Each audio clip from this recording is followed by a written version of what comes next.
Hi, friends. This is Pastor Harley from the Broadway Church. I want to read to you this passage from Jeremiah 19. I have the first three verses in chapter 19, and then also verse 10, which goes along with it. It said, "Thus says the Lord, go buy a potter's earthenware flask." He's telling this to Jeremiah. "Take some of the elders of the people and some of the elders of the priests and go out to the valley of the son of Hinnom at the entry of the potsherd gate, and proclaim there the words that I tell you. You shall say, hear the word of the Lord, O kings of Judah and inhabitants of Jerusalem. Thus says the Lord of hosts, the God of Israel, I am bringing such disaster upon this place that the ears of everyone who hears it will tingle."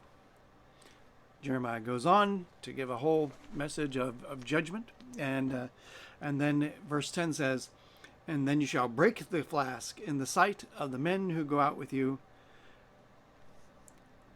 And that's what he's supposed to do.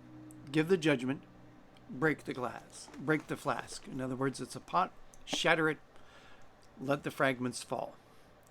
Now, Jeremiah is taking the people to task that they had a life with God and they have broken covenant with him. You know, you might have the broken covenant, the broken flask.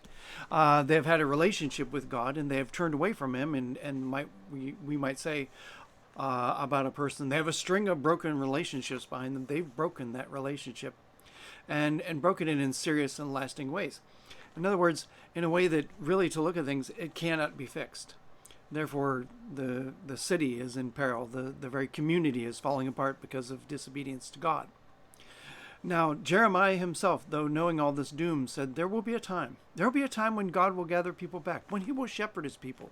There is one coming, Jesus, son of David and heir to David's throne, who will set all right, and he is the Messiah. He is the answer.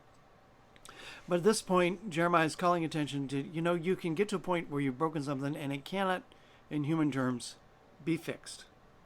So I guess one word of advice, don't get to that point. Stop and be prudent and think things through.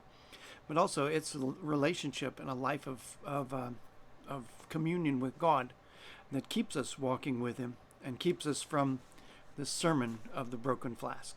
Be blessed.